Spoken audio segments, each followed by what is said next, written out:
Ladies and gentlemen, please join me in welcoming to the stage United States Congressman Khanna.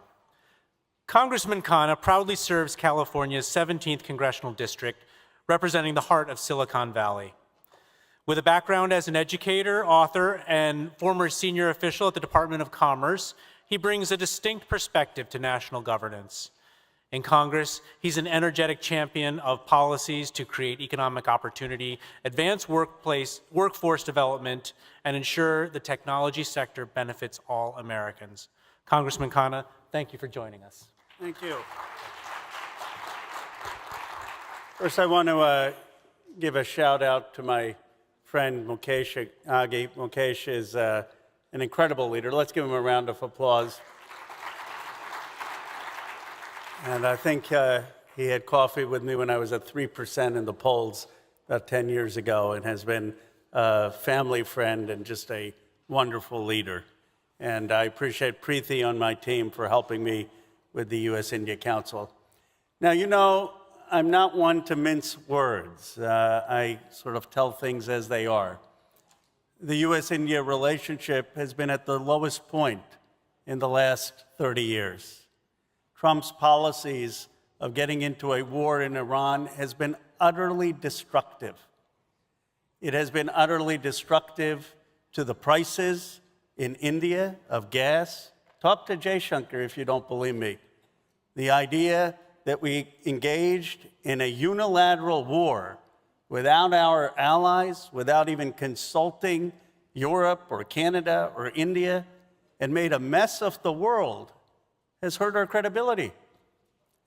And then the irrationality of the tariff war. I was in China, and the Indian ambassador said to me, a generation of trust has been lost by this president of yours. See, if we don't speak the truth about the damage that this president has done, not only at home but abroad, then we're just not living in reality. The new generation is not only going to have to rebuild America, we're going to have to rebuild our relationships around the world.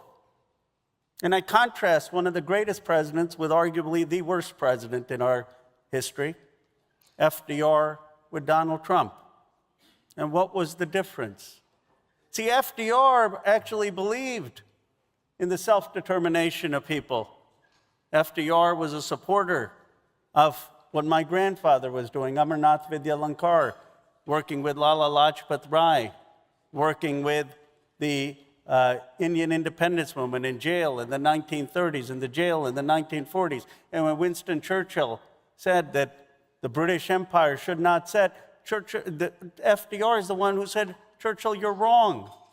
America is for decolonization. America is for freedom.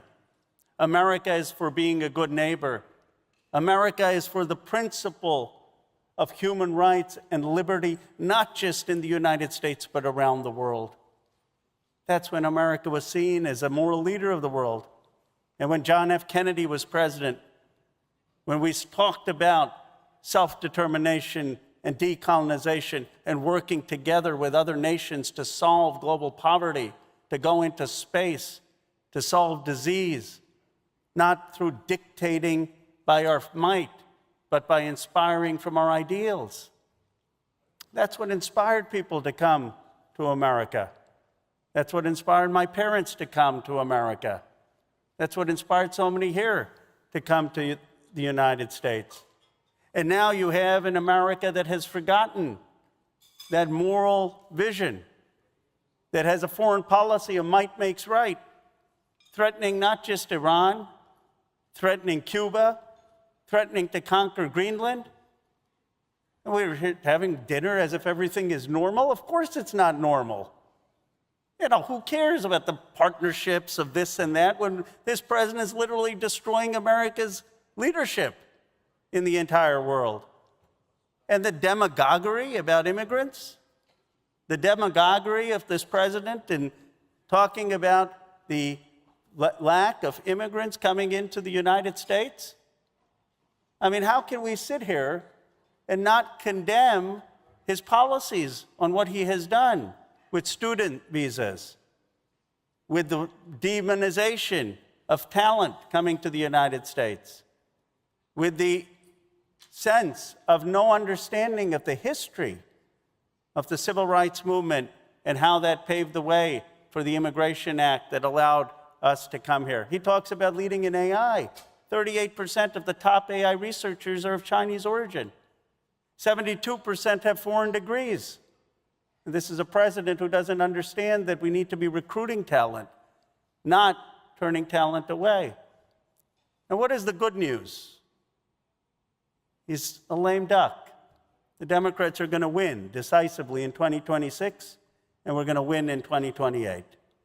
We are going to have a reemergence in this country of a new generation. You're seeing it. I mean, they don't see it. Oh, these people winning in New York, what are they? Tell them I've been out around the country. The energy is changing. You know, you can still go, make your peace with Vance and Trump for another year, but that's not the future.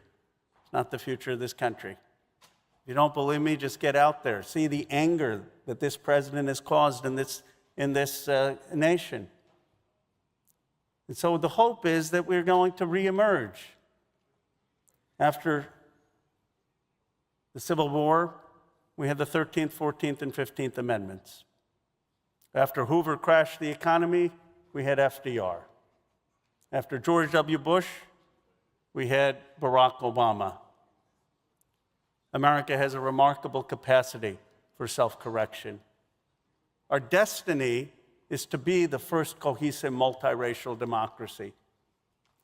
And my hope as an Indian American of Hindu faith, as an Indian American who was inspired by my grandfather and who saw the sacrifices he made,